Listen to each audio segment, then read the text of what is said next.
សម្រាប់សត្វដតីមិនឈ្មោះថាជាបព្វជិតមិនឈ្មោះថាជាសមណៈឡើយអនុពវាទោអនុពគាតោបាទៅមកខេចសង្វរោការមិនសម្រួមនៅក្នុងសិលការមិនបៀតបៀននៅការមិនបៀតបៀនការសម្រួមនៅក្នុងបាទៅមកមានអន្ត្រីសង្វរៈជាដើមមត្តញ្ញុតាចផោះតាស្មឹងវាជាអ្នកដឹងប្រមាណនៅក្នុងវត្តបាហានិងទីដីទីអង្គុយមួយបតញ្ចសយនាសនាអធិកតេចអាយុគូ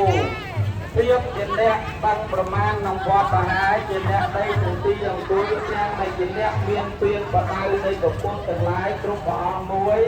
សូមអនុមោទនារ